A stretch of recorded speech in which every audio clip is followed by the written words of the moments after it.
di mana Allah Subhanahu wa taala setiap pertengahan bulan Sya'ban atau disebut dengan nisfu Sya'ban, Allah turun kemudian melihat hamba-hambanya. Fayaghfiru li jami'i khalqi. Maka Allah akan ampuni semua makhluknya. Illa kecuali dua manusia. Tidak akan diampuni, bahkan tidak akan diangkat amalannya. Kata Nabi SAW, illa li musyrikin. Pertama, orang yang melakukan kesyirikan. Maka orang yang melakukan kesyirikan di bulan Sya'ban tidak akan pernah diampuni dan tidak akan diangkat amalannya. Karena syirik sendiri membatalkan amal. La in asyrakta la yahbatanna amaluka wa la takunanna minal khasirin. Barang siapa yang melakukan kesyirikan, hancur lebur amalan kalian dan kalian termasuk orang yang rugi. Kalau amalan kita hancur lebur, lalu apa yang diangkat? Oleh karena itulah maka hindari kesyirikan. Seperti datang ke dukun, percaya kepada tangkal-tangkal, masih percaya kepada kelenik-kelenik, meminta kepada selain Allah, dan begitu seterusnya. Yang kedua, al-musakhin. Musakhin itu artinya orang yang ada kedengkian dalam hatinya, hasad. Nabi SAW mengatakan, iyyakum wal hasad, fa innal hasada ya'kulul hasanat kama ta'kulun narul khatab.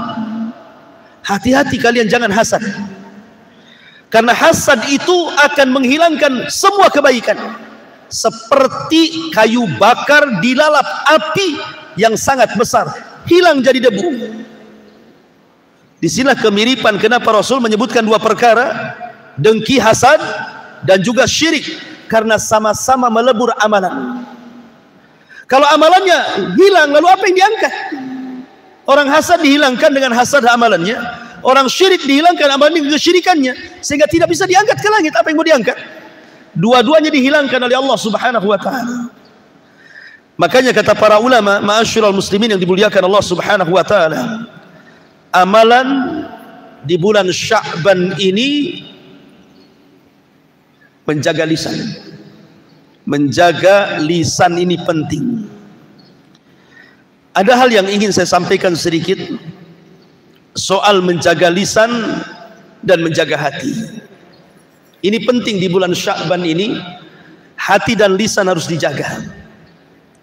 Karena lisan yang membuat orang kemudian berselisih, saudara jadi bermusuhan, silaturahim jadi putus, dan itu penyebab amalan kita tidak diangkat.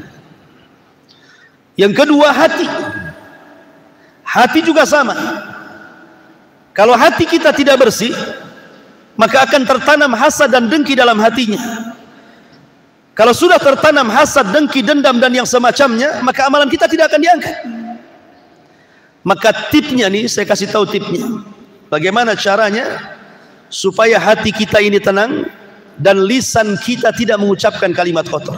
Seandainya ada di antara saudara kita, atau tetangga kita, atau kawan kita, atau siapapun di antara kita yang membicarakan kita, mungkin menggibah kita, mungkin mencaci maki kita, mungkin meledek kita, membuli kita, menghina kita, membongkar aib kita, lalu apa yang harus kita lakukan? Pertama, ini kaidah namanya. Ingat, manusia tidak akan selamat dari celaan manusia. Siapapun Anda tidak akan selamat dari celaan manusia. Umpamanya Anda ingin selamat, saya ingin tinggal di rumah, nggak mungkin keluar. Tetap saja orang nyangka Anda sakit jiwa, nggak pernah keluar rumah. Kalaupun orang umpamanya keluar, berkawan dengan semua orang, mungkin orang anggap antum kepo. Semua ingin masuk pada perkara orang. Orang itu tidak akan selamat dari ucapan orang. Karena orang itu tidak akan selamat dari ucapan orang, maka jadikan ucapan orang itu seperti debu. Kata orang Arab, jadikan kalam manusia itu kal ghubar, seperti debu. Maksudnya begini, kalau ada yang mencela, kalaupun ada yang memuji, maka hati kita harus sama saja. Orang mencela kita, hati kita tetap seperti itu. Orang memuji kita, hati kita pun tetap seperti itu.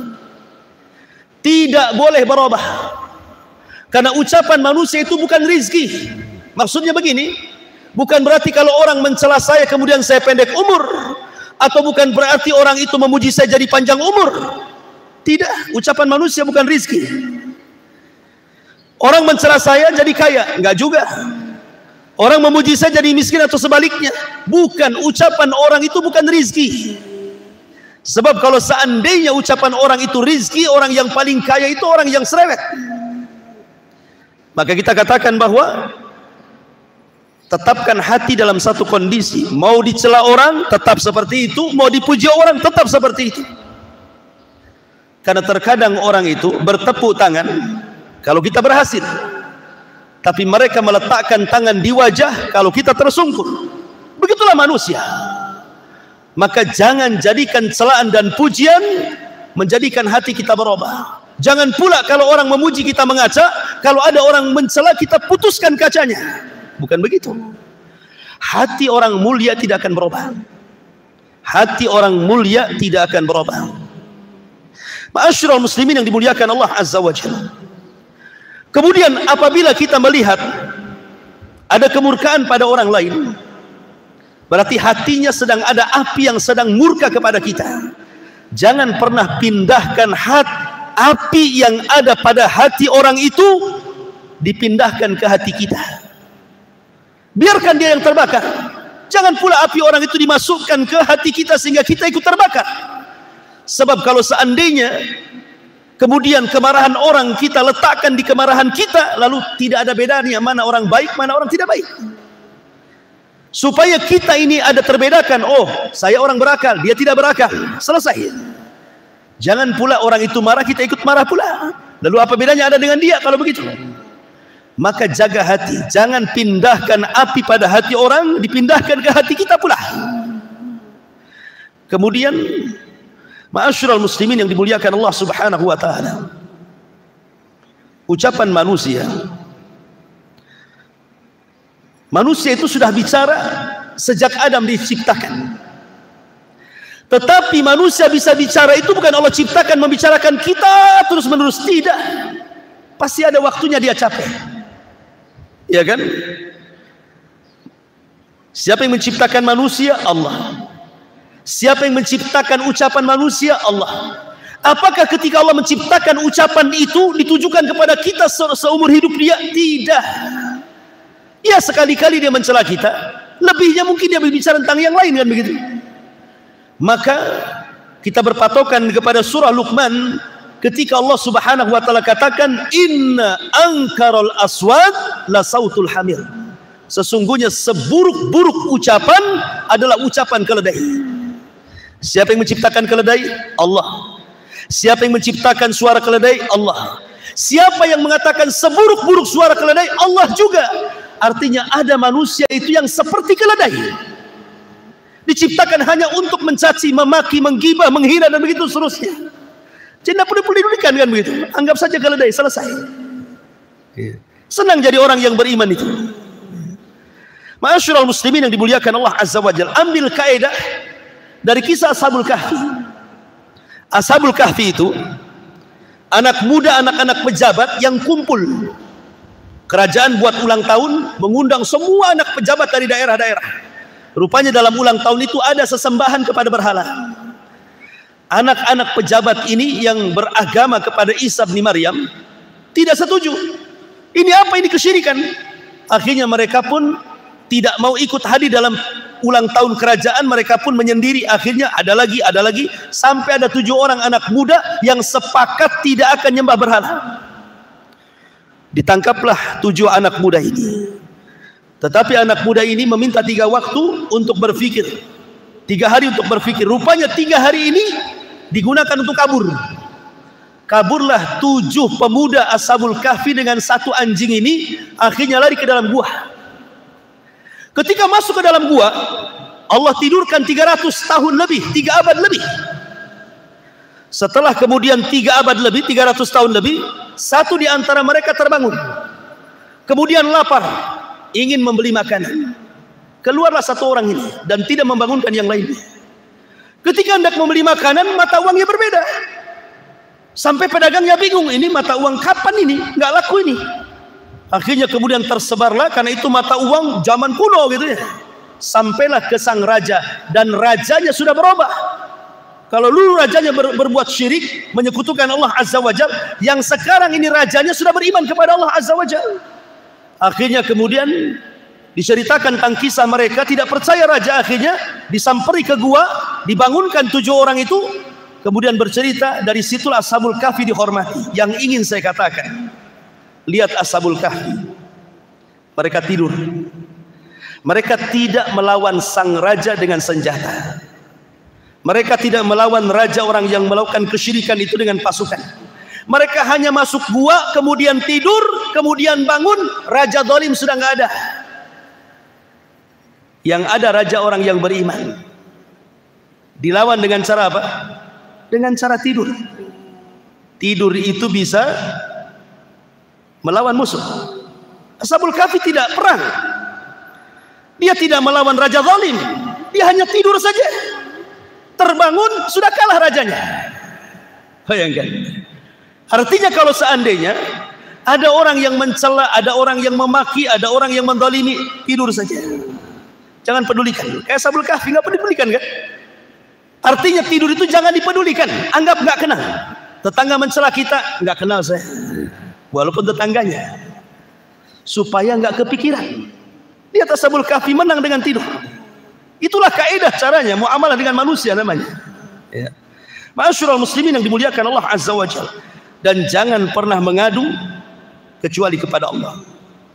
Kalau antum disakiti, kalau anda dibuli, difitnah, digibah, jangan mengadu kepada Facebook, kepada Instagram, kepada grup, kepada macam-macam di zaman sekarang kan gitu ya.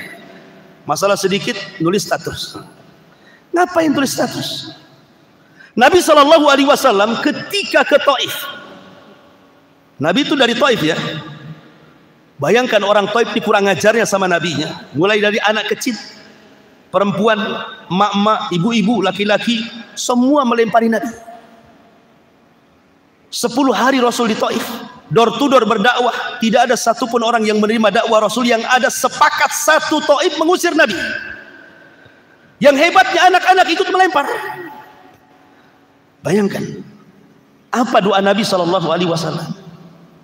Apa Nabi mengatakan, ya Rabb, aku ini nabimu, kenapa gak ditolong? Aku ini rasulmu, kenapa kau diam saja?